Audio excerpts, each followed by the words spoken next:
The Galactic Council chamber hummed with the collected whispers of 1,000 species, their varied forms creating a tapestry of evolution that stretched across the known universe. Ambassador Zexhai of the Vortanian Collective adjusted her chromatic scales, the blue-green hues shifting to reflect her growing unease as she reviewed the data streaming across her neural interface. "Colleagues," she began, her voice resonating through the chamber's translation matrix, "we gather today to address a phenomenon that has persisted for 40 millennia. The third planet of the Sol system remains peculiar." A ripple of acknowledgement passed through the assembly. The Sol system had been a topic of scientific curiosity since the first galactic surveys. Located in what most civilizations consider the galactic backwater, the system's third planet showed all the signs of advanced life, yet had maintained complete radio silence for an incomprehensible span of time. Dr. Kethmore, the cetacean representative from Aquaticus Prime, released a stream of bioluminescent patterns that his translator converted to audible speech. The atmospheric composition suggests industrial activity. Oxygen levels fluctuate in patterns consistent with technological civilization. Yet no signals, no attempts at contact, no expansion beyond their single world. The puzzle had captivated xenobiologists for generations. Most species achieved interstellar communication within 5,000 years of developing basic technology. The longest recorded silence from any known civilization was 12,000 years, and that was due to a self-imposed quarantine following a devastating plague. Commander Thrix of the Hegemony Defense Force, his exoskeletal frame clicking as he shifted position, projected tactical displays into the chamber's central holosphere. Our long-range observations indicate massive population centers, energy signatures consistent with fusion technology, and what appears to be a global communication network. Yet when we approach within 1 light year, all external emissions cease immediately. This was perhaps the most unsettling aspect of the Sol 3 enigma. The planet's inhabitants seemed aware of galactic observation, actively suppressing any signals that might escape their atmosphere whenever ships drew near. It suggested a level of technological sophistication that rivaled the galaxy's most advanced civilizations, yet they chose absolute isolation. "Perhaps they're afraid," suggested Ambassador Yilnara, her crystalline form refracting the chamber's lighting into prismatic displays. "Many young species fear contact with a broader galactic community. For 40,000 years, Dr. Kethmore's patterns pulsed with skepticism. Even the most xenophobic species eventually succumb to curiosity or necessity. No world remains completely self-sufficient indefinitely." Ambassador Zexhai's scales darkened to deep purple, indicating deep contemplation. "There's something else. Our archaeological surveys of the surrounding systems reveal evidence of ancient structures, ruins that predate any known civilization in this sector. All of them show signs of violence." The chamber fell silent. Ancient ruins weren't uncommon, but violent destruction on a systematic scale across multiple star systems suggested something far more troubling than mere territorial disputes between primitive species. "What kind of violence?" Commander Thrix's mandibles clicked anxiously. "Complete annihilation," Zexhai replied, her scales now a deep, troubled indigo. "Not conquest, not colonization. Systematic elimination of entire civilizations. The forensic analysis suggests weapons of incredible sophistication. Planets stripped to their atmospheres. Stars destabilized. In some cases, entire systems rendered uninhabitable through means we don't fully understand." The implication hung in the chamber like a toxic cloud. The Sol system sat at the center of what appeared to be a graveyard of civilizations, with only the third planet showing signs of continued life. Dr. Veltoth, the ancient keeper of galactic archives, emerged from his meditation alcove. His species, the Eternal Ones, lived for hundreds of thousands of years and served as the galaxy's living memory. When he spoke, every being in the chamber listened with reverent attention. "I have consulted the deepest archives." His mental voice touched every consciousness present.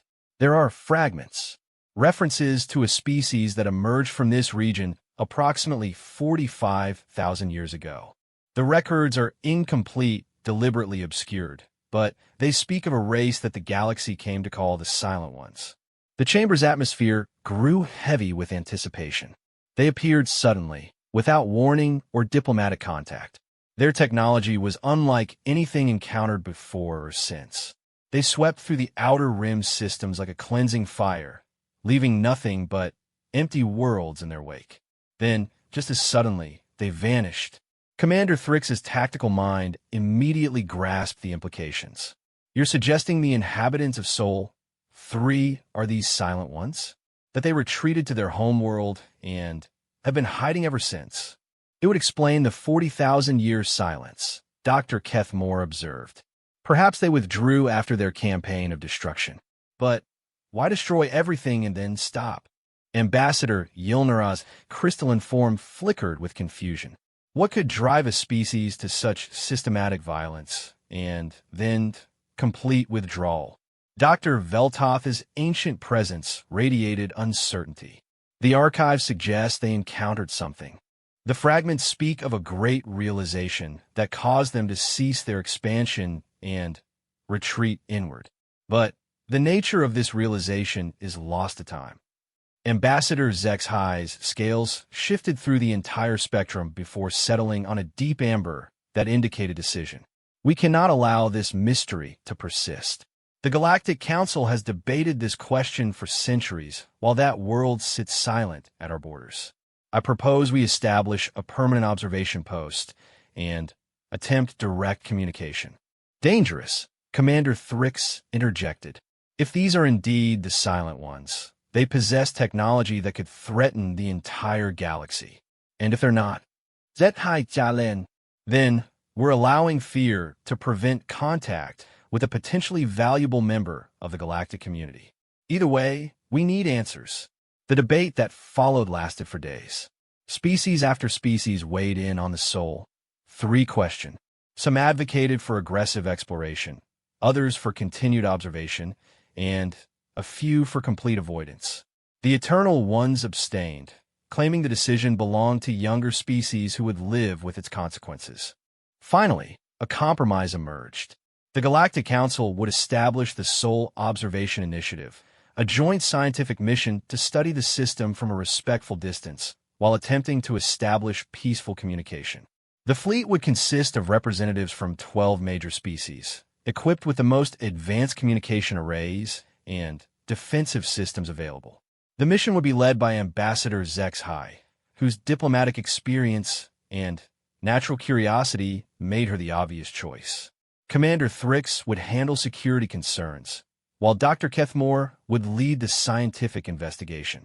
A diverse crew of xenobiologists, linguists, historians, and first contact specialists would complete the expedition. As the council session concluded and the various species began departing for their homeworlds, Dr. Veltoth approached Ambassador Zexhi privately. His mental touch carried an urgency that his public pronouncements had lacked. There is something else, his ancient mind whispered to hers. Something the archives suggest, but do not explicitly state. The Silent Ones, they may not have been conquerors in the traditional sense. Zexhi's scales rippled with curiosity. What do you mean? The pattern of destruction, when examined carefully, suggests they were not expanding territory or gathering resources. They were cleaning, systematically removing what they perceived as contamination or infection from the galaxy. The implications sent a chill through Zexhi's chromatophore cells. Infection? What kind of infection could drive a species to destroy entire civilizations? That knowledge is lost, Veltoth admitted. But consider this. What if their 40,000-year silence is not from shame or fear, but from vigilance? What if they are watching, waiting for something to emerge again? As Ambassador Zexhi departed the council chamber, her mind raced with possibilities. The Sol Observation Initiative had taken on a new dimension. They weren't just attempting to make contact with a reclusive species. They might be approaching the galaxy's guardians, watchers who had sacrificed their place in galactic civilization to stand sentinel against some unknown threat. The preparation for the Sol mission began immediately. 12 ships representing the galaxy's major powers would rendezvous at the edge of hegemony space before making the journey to humanity's star. Each vessel carried the most advanced communication technology available, designed to penetrate any interference and establish contact with whatever intelligence guided Sol 3. Dr. Kethmore supervised the loading of cultural exchange packages onto his research vessel.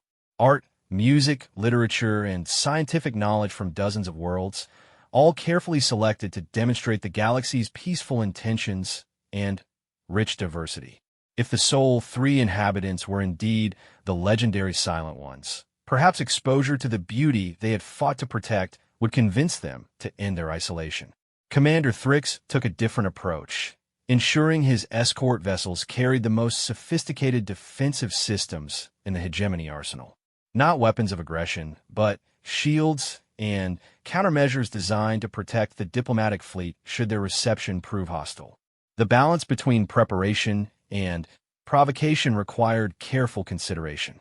Meanwhile, on countless worlds throughout the galaxy, populations watched the mission preparations with intense interest. The Sol 3 mystery had captured imaginations for millennia, spawning literature, art, and philosophical movements. Some viewed the silent world as a lost paradise, others as a sleeping threat. The mission would finally provide answers. As the 12 ships gathered at the rendezvous point, Ambassador Zexhai stood on the observation deck of her flagship, gazing out at the assembled fleet. Representatives of species that had sometimes warred with each other now united in common purpose. The sight filled her with hope. Final systems check complete, reported her communications officer, a young Vortanian whose scales flickered with excitement. All vessels report ready for hyperspace translation. Zexhai activated the fleet-wide communication channel. Colleagues, we embark today on perhaps the most significant mission in galactic history. Whether we find guardians or hermits, friends or foes, we go as representatives of peace and understanding. Let us proceed with wisdom and caution. The 12 ships engage their hyperspace drives simultaneously, disappearing into the ethereal realm between space and time. Their destination, a small yellow star and its mysterious third planet, where humanity had maintained its vigil for 40,000 years, waiting for a signal they prayed would never come. Unknown to the approaching fleet, deep beneath Earth's surface, ancient monitoring stations detected the hyperspace signatures the moment they emerged from Council space. Automated systems that had watched the galaxy for millennia began their awakening sequence. After 40,000 years of silence, humanity's long vigil was about to end. The galaxy was about to learn why humanity had remained silent, and what they had been watching for all this time. The answer would reshape everything the Galactic Council thought they knew about their universe, and the threats that lurked in the spaces between stars. The Galactic Council fleet emerged from hyperspace at the edge of the Sol system, their sensors immediately sweeping the local area for threats or welcome signals. What they found instead was silence, so profound it seemed to press against their instruments like a physical weight. Sensor readings are unusual, reported Dr. Kethmore, his bioluminescent patterns flickering with confusion as data streamed across his screens. The system appears normal, but there's an underlying structure to the gravitational fields that doesn't match natural formation. Ambassador Zexhai studied the readings, her scales shifting to pale silver as she processed the information. The Sol system looked exactly as their long-range observations had suggested, a young yellow star with 8 planets, the third showing clear signs of technological civilization. But something felt wrong, as if the entire system existed within some kind of vast, invisible framework. Commander Thrix, are your tactical systems detecting any artificial constructs? She asked. The hegemony officer's mandibles clicked as he reviewed his displays. Negative on conventional structures, but my deep space sensors are picking up what might be gravitic anomalies throughout the outer system. They're so subtle they could be natural, but the pattern suggests purpose. As the fleet moved deeper into the system, more anomalies became apparent. The asteroid belt showed signs of mining operations so ancient that stellar dust had obscured most traces, yet the distribution of remaining asteroids suggested systematic harvesting on a massive scale. The gas giant's moons had been subtly repositioned into configurations that maximized gravitational stability while creating observation points with clear lines of sight to the galaxy's major shipping lanes. Dr. Yinth, the fleet's xenoarchaeologist, emerged from her analysis chamber with disturbing news. I've been studying the spectroscopic data from the outer planets. The mineral compositions are wrong. These worlds have been strip-mined and reconstructed probably multiple times. Whatever civilization did this work possessed technology that makes our greatest engineering projects look primitive. The implications were staggering. The Sol system wasn't just inhabited. It had been transformed into something resembling a fortress. Every planet, moon, and asteroid had been positioned and modified to serve some greater defensive purpose. Yet from the outside, it appeared completely natural unless examined with the most sophisticated sensors. How long would such modifications take? Ambassador Zexhai asked. Conservative estimate? 30,000 years, Dr. Yinth replied. But that assumes a technological base equal to our own. With superior technology, perhaps half that time. The timeline matched perfectly with the Silent One's disappearance from galactic civilization. They hadn't simply retreated to their homeworld. They'd spent millennia converting their entire star system into an undetectable stronghold. As the fleet approached the orbit of Mars, their first direct communication attempt began. Dr. Kethmore activated the Universal Translator Arrays and broadcast a message in 17 different mathematical and linguistic protocols, each designed to demonstrate peaceful intent and intellectual equality. The response was immediate and terrifying. Every electronic system aboard the 12 ships simultaneously received the same data packet, bypassing all security measures and defensive protocols as if they didn't exist. The message appeared on screens, neural interfaces, and quantum storage devices with perfect clarity, translated into each species' native language with impossible accuracy. Welcome to Sol. You have traveled far to reach us, representatives of the Galactic Council. We acknowledge your peaceful intentions and commend your courage. However, before we proceed with formal contact, there are things you must understand about the universe you inhabit and the choices that lie before you. Ambassador Zexhai felt her scales shift through the entire spectrum of emotions as the implications sank in. Humanity had penetrated their most advanced security systems as easily as opening a door. They had known of the fleet's approach, its composition, and its purposes. Most disturbing of all, they had been monitoring galactic civilization closely enough to know the Council's internal structure and diplomatic protocols. Please maintain your current position. The message continued. We are dispatching a delegation to meet with you. What they will share may fundamentally alter your understanding of reality. We ask only for patience and an open mind. Commander Thrix's tactical displays erupted with activity as his sensors detected movement from the direction of Earth. Something was approaching at velocities that defied conventional physics, decelerating from near-light speed to orbital velocity in seconds without generating any detectable energy signature. The ship that emerged from the void defied every principle of known engineering. Its hull seemed to bend light around its edges, making it difficult to focus on directly. The vessel size was impossible to determine, as different sensors reported wildly varying measurements. Most unsettling of all, it generated no gravitational signature despite clearly possessing significant mass. This is Captain Sarah Chun of the United Earth Diplomatic Corps, came a transmission in flawless galactic standard. I apologize for the dramatic entrance, but we've found that gradual revelations work better than sudden shocks. May I come aboard your flagship, Ambassador Zexhai? We have much to discuss. The fact that the human knew her name despite no introductions sent another chill through Zexhai's chromatophores. You may transport aboard, she replied, trying to keep her voice steady. Transport isn't quite the right word, Captain Shin responded with what sounded like amusement. I'll be with you momentarily. A section of the flagship's main conference chamber simply folded in on itself, reality bending like origami until a human female stepped out of what had been empty space moments before. She appeared completely ordinary, medium height, dark hair, wearing what seemed to be a simple military uniform. Only her eyes betrayed her true nature, holding depths that suggested experiences spanning millennia.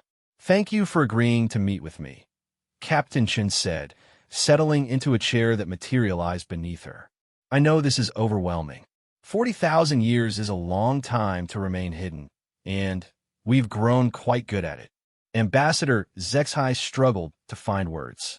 The casual manipulation of space-time she had just witnessed represented technology so far beyond galactic norms that it might as well have been magic. "How long have you been watching us?"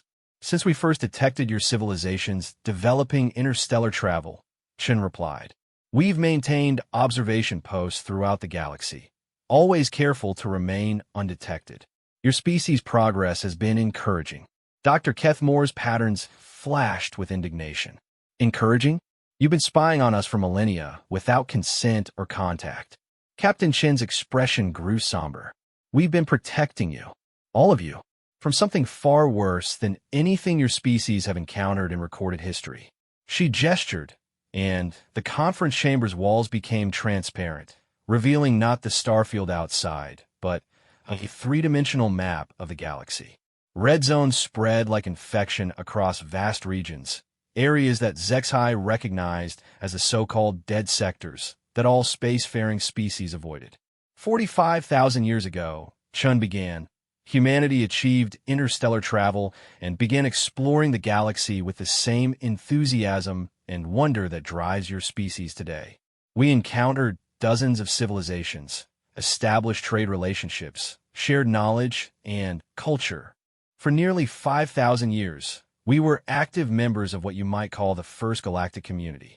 The map shifted, showing bustling trade routes and thriving civilizations throughout regions that were now empty voids in space. Then we found them. Chen's voice dropped to barely above a whisper. Or rather, they found us. New markers appeared on the galactic map, spreading from the galaxy's outer rim like a dark tide. As the simulation progressed, the red zones expanded, consuming entire sectors, leaving nothing but empty space in their wake. "We called them the Devourers," Chen continued. "They weren't a species in any sense we could understand. They were something else entirely. Entities that existed partially outside our dimension, feeding on the quantum structures that hold reality together. Wherever they passed, the fundamental forces of physics began to break down." Commander Thrix leaned forward, his tactical instincts engaging despite the enormity of what he was hearing. "How did you fight them?" "We didn't at first," Chen admitted. "No conventional weapon could harm them. Energy attacks passed right through them. Kinetic weapons had no effect. They consumed entire fleets, entire worlds, not just the matter, but the underlying quantum framework that allowed matter to exist in stable forms." The galactic map showed the inexorable advance of the red zones, consuming civilization after civilization. In the simulation, species after species winked out of existence as the Devourer wave swept across the galaxy. "But we learned," Chen's voice hardened with grim determination. "We discovered that they had weaknesses. They required certain conditions to maintain their presence in our dimension. Specific quantum frequencies that acted like anchor points. If those frequencies could be disrupted, the Silent War," Dr. Veltoth's ancient voice whispered through the chamber's communication system. The Eternal One had been monitoring the conversation from his ship. The archives speak of it in fragments. A war fought with weapons that unmade reality itself. Captain Chen nodded solemnly. "We developed technology that could manipulate quantum structures at the fundamental level. Weapons that could sever the Devourer's connection to our dimension. But the cost." She paused, her eyes reflecting pain that spanned millennia. "Every weapon we used made the universe a little less stable. Every battle risked tearing holes in space-time that might never heal." The galactic map showed the turning point. Red zones beginning to shrink as human forces pushed back against the Devourer advance. But the cost was evident in the scarred space left behind, regions where the fundamental laws of physics had been permanently altered. We won, Chen said quietly. After 8,000 years of war, we finally drove them back to whatever dimension spawned them. But the galaxy was broken. Entire sectors were uninhabitable, reality itself damaged beyond repair. Of the hundreds of civilizations that existed before the war, only a few dozen survived. Ambassador Zexhai felt her scales shift to deep purple as understanding dawned. You've been guarding against their return. The barriers we erected aren't perfect, Chen confirmed. They require constant maintenance, constant vigilance. Any significant disruption to local space-time could create the conditions necessary for the Devourers to return. Large-scale wars, uncontrolled expansion of certain technologies, even excessive use of hyperspace travel in specific regions could weaken the barriers enough to let them through. The revelation struck the assembled diplomats like a physical blow. Their entire galactic civilization existed on sufferance, protected by humanity's self-imposed exile and eternal watch. That's why you remained silent, Dr. Kethmore realized. Contact with galactic civilization would have meant sharing the truth about the Devourers. Knowledge that could have caused panic, wars, or worse. Knowledge that would inevitably lead to someone attempting to weaponize Devourer technology. Chen agreed grimly. We've seen it happen before. Species that thought they could control forces beyond their comprehension, only to accidentally create breaches in the barriers we've spent millennia maintaining. Commander Thrix's tactical mind grasped the strategic implications. But you're telling us now. What's changed? Captain Chen's expression grew grave, and, for the first time since her arrival, genuine fear flickered across her features. The barriers are failing. 40,000 years of constant maintenance has worn us thin, and the quantum decay we use to drive back the Devourers is finally catching up with us. We estimate we have perhaps a century before critical systems begin failing beyond our ability to repair. The silence that followed was deafening. Every being in the chamber understood the implications. Humanity had spent 40 millennia protecting a galaxy that didn't even know it needed protection, and now their strength was failing. We need help, Chen said simply. Not military aid or resources, but something more fundamental. We need fresh perspectives, new approaches to problems we've been fighting alone for longer than most civilizations have existed. We need allies who understand what they're fighting for. Ambassador Zexhai rose from her seat, her scales settling into the deep gold that indicated formal commitment. What do you need us to do? Captain Chun smiled, the first genuine expression of hope she had shown since her arrival. Help us save the galaxy. Again, the journey to Earth took 3 days. Though Captain Chun assured them, it could have been accomplished in minutes using human transportation technology. Gradual exposure, she explained with a wry smile. We learned long ago that too much revelation at once tends to break minds rather than open them. As the Council fleet approached humanity's homeworld, the true scope of their engineering became apparent. What had seemed like a normal planetary system from a distance revealed itself as the most sophisticated defensive installation any of the aliens had ever encountered. Luna wasn't just Earth's moon. It had been hollowed out and converted into a massive quantum processing center, its surface riddled with installations that bent space-time around themselves. The asteroid belt between Mars and Jupiter had been transformed into a network of monitoring stations and early warning systems, each one capable of detecting dimensional instabilities across half the galaxy. Impressive, Commander Thrix admitted, his tactical systems struggling to catalog the defensive measures surrounding Earth. This makes the hegemony's fortress worlds look like children's toys. We've had 40,000 years to prepare, Captain Chen replied. Though I should mention that what you're seeing is only the outermost layer of our defenses. The really interesting installations are hidden in folded space.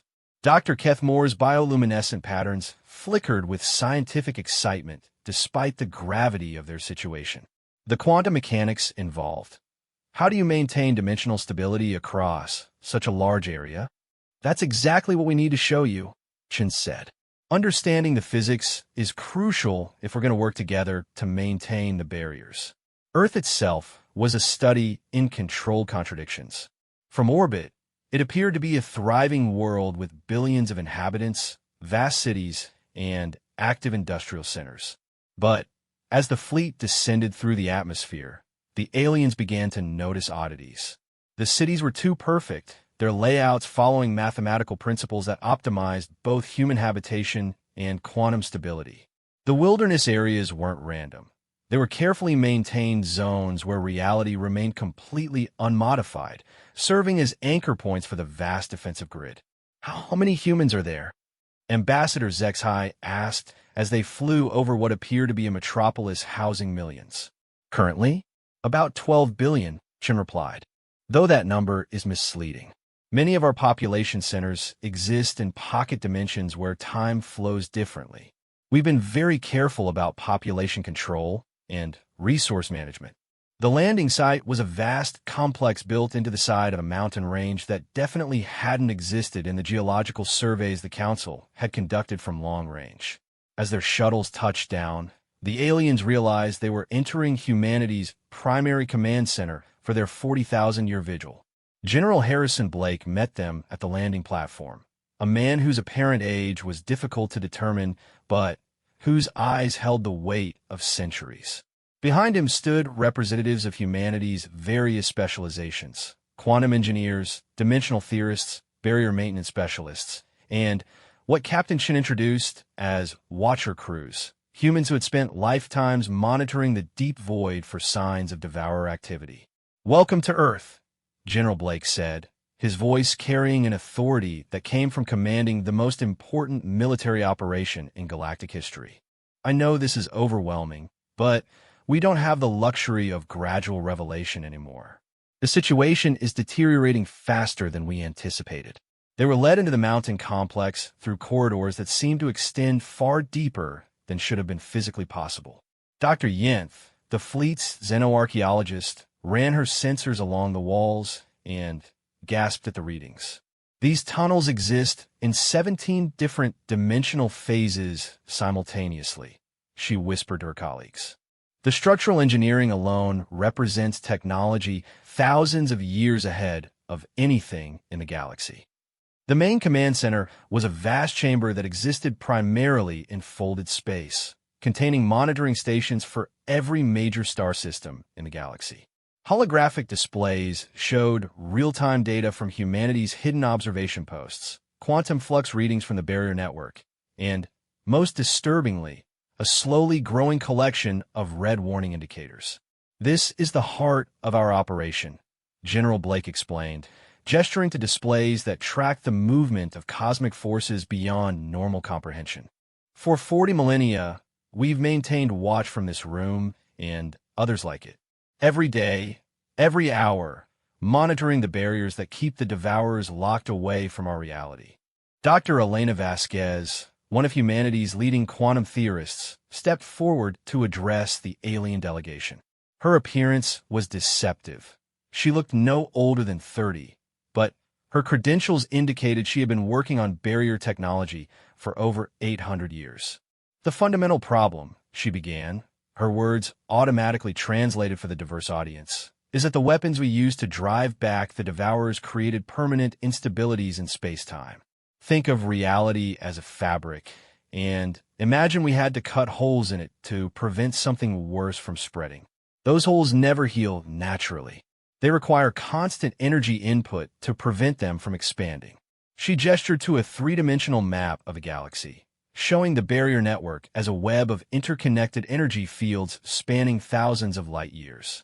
"We've been maintaining this network for 40,000 years, but the energy requirements increase exponentially over time. Each generation of barrier generators is less efficient than the last as the underlying quantum structure continues to decay." Ambassador HFY studied the display, her scales shifting to deep blue as she processed the implications. "How much time do we have?" "Based on current deterioration rates, approximately 80 years before we reach cascade failure," Dr. Vasquez replied grimly. "When that happens, the barriers won't just fail, They'll collapse catastrophically, creating breaches large enough for the Devourers to pour through in numbers we could never hope to contain. Commander Thrix's tactical instincts kicked in. What do you need from us? Ships?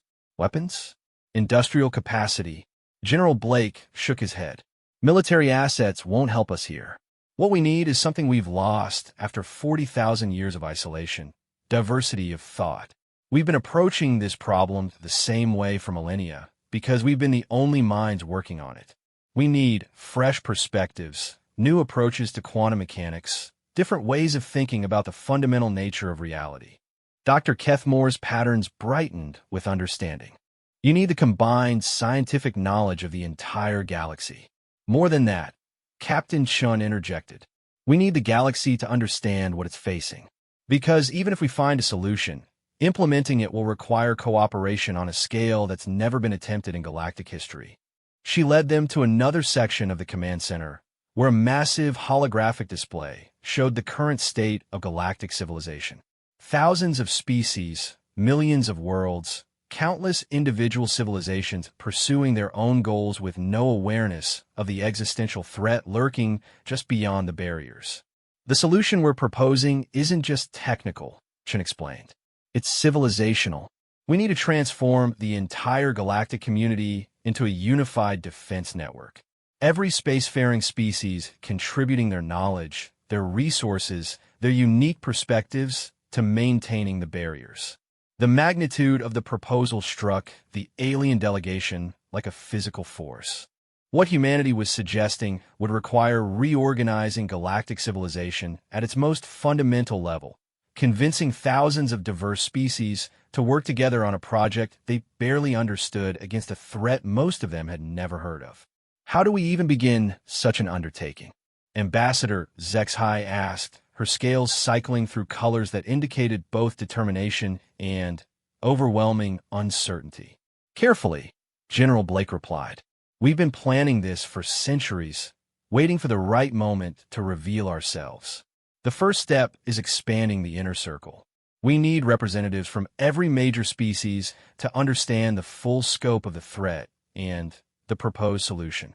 Dr. Vasquez activated another display, showing a detailed timeline for revealing the truth to galactic civilization. We call it the Revelation Protocol. Over the next decade, we gradually introduce the concept of dimensional threats to the galaxy's scientific community. We share carefully selected data about the Devourers, building understanding and acceptance before revealing the full truth. And if they don't accept it, Commander Thrix asked bluntly. Then the galaxy dies, Captain Shin replied with brutal honesty. We've run the simulations thousands of times. Without galactic cooperation, we cannot maintain the barriers indefinitely. And without the barriers, the Devourers will return in force. The discussion that followed lasted for hours, as the alien delegation grappled with concepts that challenged everything they thought they knew about the universe. Gradually, however, understanding began to emerge. The humans weren't asking for blind faith. They were offering partnership in the most important endeavor in galactic history. Dr. Kethmore was the first to formally commit. The Cetacean Collective has always prized knowledge above all else. If the survival of the galaxy depends on understanding these quantum barriers, then our scientists will contribute everything they can. Commander Thrix followed, his military pragmatism overcoming his initial skepticism. The Hegemony Defense Force exists to protect civilian populations. If humanity has been protecting the entire galaxy for 40,000 years, then it's time for the rest of us to share that burden. One by one, the representatives of the major galactic powers committed to the Revelation Protocol. They would return to their home worlds with carefully prepared data packages, beginning the slow process of introducing their civilizations to concepts that would fundamentally change their understanding of reality. As the alien delegation prepared to return to their ships, General Blake made one final revelation. There's something else you need to understand. We didn't just fight the Devourers. We learned from them. Some of our defensive technology is based on principles we discovered studying their nature. In a very real sense, we had to become partially like them to defeat them. The implications sent a chill through every member of the delegation. Humanity had been changed by their 40,000-year war, transformed into something beyond normal human limitations, but at a cost that was only beginning to become apparent. What does that mean for us? Ambassador Zexhai asked quietly. It means that saving the galaxy will require sacrifices from all of us, Captain Shin replied. The barriers don't just hold back the devourers. They hold back the aspects of ourselves that we had to embrace to fight them. When we begin working together to maintain the network, some of those aspects will necessarily be shared. As the Council ships prepared to depart Earth's system, carrying the most important secret in galactic history, none of them noticed the subtle changes already beginning in their quantum signatures. Contact with humanity's dimensional technology had left traces, marks that would gradually spread through their populations as they returned home. The Revelation Protocol had begun, but so had something else, a transformation that would prepare the galaxy for the challenges ahead, whether they understood it or not. The next phase of galactic evolution was about to commence, guided by humanity's 40,000-year experience with forces beyond normal comprehension.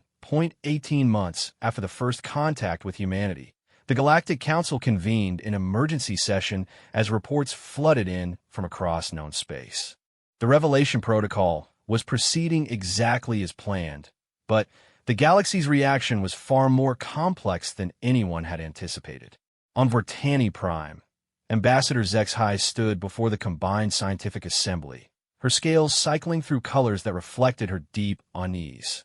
Around her, the finest minds of her species debated the quantum mechanics data that human scientists had shared, their discussions growing more heated as the implications became clear. The mathematics are undeniable, declared Dr. Yixhai, the Assembly's senior theoretical physicist. These barrier equations describe dimensional manipulation on a scale we've never imagined possible. But implementing them would require fundamental changes to our understanding of space-time. Changes we must make, Zexhai insisted, her scales shifting to deep amber. The alternative is the extinction of all galactic civilization. Similar scenes played out on thousands of worlds as species after species grappled with humanity's revelations. The Cetacean Collective had embraced the new knowledge enthusiastically, their natural affinity for complex mathematics allowing them to quickly grasp the principles of dimensional barrier theory. The hegemony had mobilized their entire industrial base to begin producing the quantum processing equipment humanity claimed would be necessary for the coming transformation. But not all reactions were positive. On Crystal Lys, the ancient seat of the Eternal Ones, Dr. Veltoth communed with his fellow immortals in chambers that had witnessed the rise and fall of countless civilizations. Their discussion carried undertones of concern that transcended mere scientific skepticism. The humans have changed, Veltoth observed, his mental voice carrying millennia of accumulated wisdom. Their quantum signatures are unlike any natural evolution we've observed. They become something other. His colleague, the ancient keeper known as Zurneth, shared his unease. Our deepest archives speak of species that transcended normal existence through contact with forces beyond dimensional boundaries. None of those encounters ended well for the original species. Yet their intentions appear benevolent, another Eternal noted. 40,000 years of protecting a galaxy that was unaware of their sacrifice suggests nobility rather than corruption. Intentions can change, Veltoth replied grimly, especially when those holding them are no longer entirely what they once were. The Eternal One's concerns proved prescient as humanity's technology began affecting those who worked with it. Scientists studying the barrier equations reported enhanced mathematical intuition that bordered on precognitive ability. Engineers working on quantum processing equipment found themselves understanding principles that had never been formally taught to them. Most disturbing of all, a small percentage of individuals exposed to human technology began exhibiting what could only be described as extra-dimensional awareness. Dr. Kethmore discovered this firsthand when he attempted to run advanced simulations of the barrier network. 3 hours into the process, his consciousness suddenly expanded beyond his physical form, allowing him to perceive quantum fluctuations throughout his star system with perfect clarity. The experience lasted only seconds, but it left him fundamentally changed. "I saw it all," he reported to the Emergency Scientific Council that convened on Aquaticus Prime. The entire network of barriers stretched across the galaxy like a vast web of pure mathematics made manifest. And beyond it, he paused, his bioluminescent patterns flickering with remembered terror. Beyond it, I saw them. The Devourers. Still there, still pressing against the barriers, still hungry. Similar reports arrived from research stations throughout the galaxy. Individuals working closely with human technology were developing abilities that defied conventional understanding of biology and physics. Some could perceive dimensional instabilities directly. Others found they could manipulate quantum structures through conscious intent alone.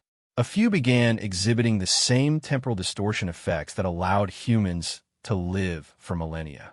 The changes weren't random. They followed patterns that suggested deliberate design. Humanity hadn't just shared their knowledge. They had shared something of their own transformed nature. The galaxy was being prepared for its new role, whether individual species consented or not. Captain Shun arrived at the Galactic Council's emergency session via the same reality-folding technology she had demonstrated months earlier. But this time, she wasn't alone. With her came Dr. Vasquez and a small team of human specialists whose presence seemed to bend space-time around them in subtle but noticeable ways. "You're transforming us," Ambassador Zexhai said without preamble, her scales locked in an aggressive red pattern. "The technology you've shared is changing our people at a fundamental level." "Yes," Captain Shin replied with characteristic directness. "We should have been clearer about that aspect of the process. The barriers require operators who can perceive quantum structures directly. Normal biological brains can't process the information flows necessary to maintain dimensional stability." General Blake, participating through quantum entanglement from Earth's command center, added his perspective. "We didn't choose this transformation originally. It was forced on us by necessity. When conventional weapons failed against the Devourers, we had to become something capable of fighting them on their own level. And now you're forcing it on us," Commander Thrix accused, his tactical displays showing the spread of transformation effects throughout hegemony space. Without consent, without warning about the full consequences. Dr. Vasquez stepped forward, her appearance flickering slightly as reality adjusted around her enhanced presence. "The alternative is cascade failure within 79 years. Would you prefer we allow the galaxy to die unchanged rather than survive transformed?" The question struck at the heart of the dilemma facing galactic civilization. Humanity offered survival, but at the cost of fundamental change to the nature of existence itself. The transformation was spreading too rapidly to contain, affecting thousands of individuals across hundreds of worlds. "Show them," General Blake commanded through the quantum link. The chamber's central holographic display shifted to show real-time feeds from monitoring stations throughout the galaxy. Red warning indicators were appearing with increasing frequency, marking points where the barriers were beginning to fail faster than anticipated.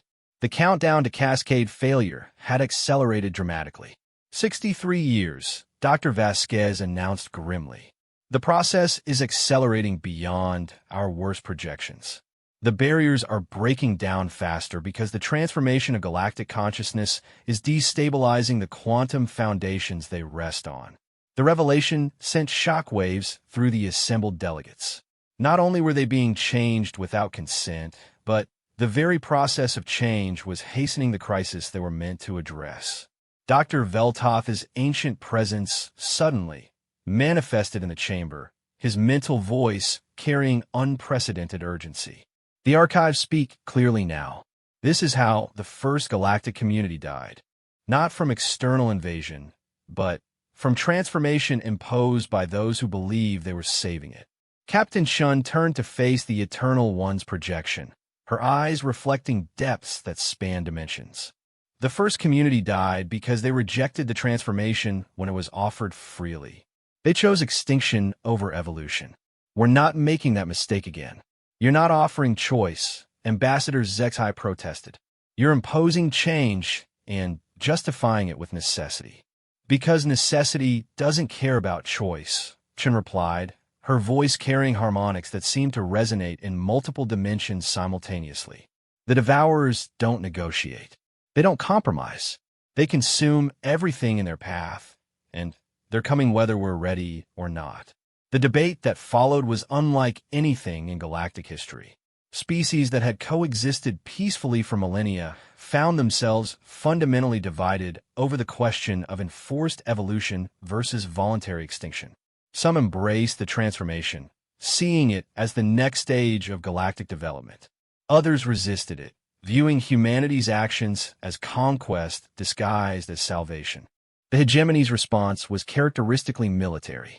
If transformation is inevitable, Commander Thrix announced, then we demand full tactical briefings on what we're becoming and what capabilities we'll possess. The Cetacean Collective took a more philosophical approach. Consciousness itself is evolving, Dr. Kethmore observed. Perhaps resistance is futile not because of human coercion, but because this represents natural progression beyond our current limitations. The Crystalline Federation chose withdrawal, sealing their systems and attempting to prevent further transformation of their populations. Within weeks, their isolation protocols began failing as transformed individuals manifested abilities that transcended physical barriers. As the crisis deepened, humanity revealed the final component of their plan. The transformation wasn't just about creating operators capable of maintaining the barriers. It was preparation for a more fundamental solution to the Devourer threat. The barriers were always meant to be temporary, General Blake explained to the Emergency Council. A holding action while we developed the capability to permanently seal the dimensional rifts the Devourers used to access our reality. Dr. Vasquez projected new schematics into the chamber, showing a network of quantum anchors that would require the combined consciousness of the entire galaxy to operate. The Eternal Seal will close the rifts permanently, but it requires every transformed individual in the galaxy to act in perfect synchronization across multiple dimensional phases. The scope of the undertaking was staggering. Billions of transformed beings across thousands of worlds, their consciousness linked through quantum entanglement, working together to rewrite the fundamental structure of space-time itself. Success would end the Devourer threat forever. Failure would tear reality apart and destroy everything they were trying to save. When Ambassador Zexai asked, her scales now cycling through colors that reflected acceptance rather than resistance. The network will be complete in approximately 40 years, Captain Chen replied. By then, the transformation will have spread throughout the galaxy. Every major population center will have enough enhanced individuals to serve as anchor points for the Eternal Seal. And if we refuse to participate, Commander Thrix asked, though his tone suggested the question was academic. Then you die with the rest of us when the barriers fail, Chen answered bluntly. The seal requires universal participation. A single major species refusing to join the network will cause cascade failure across the entire system. As the council session concluded, each species faced the same fundamental choice: embrace transformation and work toward humanity's vision of galactic unity, or maintain their current nature and face extinction when the barriers finally failed. The galaxy would never be the same. In 40 years, assuming humanity's plan succeeded, every world would be connected through quantum consciousness to every other world. Individual species' identity would become part of a greater galactic awareness, with humanity serving as the guiding intelligence that had made it all possible. Looking back, historians would mark this moment as the end of the Second Galactic Era and the beginning of something unprecedented, the first truly unified galactic civilization, born from necessity and forged in the crucible of an existential threat that only humanity had been strong enough to face alone. The signal humanity finally sent hadn't just horrified the galaxy. It had saved it by transforming it into something capable of saving itself. The age of isolated species pursuing separate destinies was ending. The age of galactic consciousness was about to begin.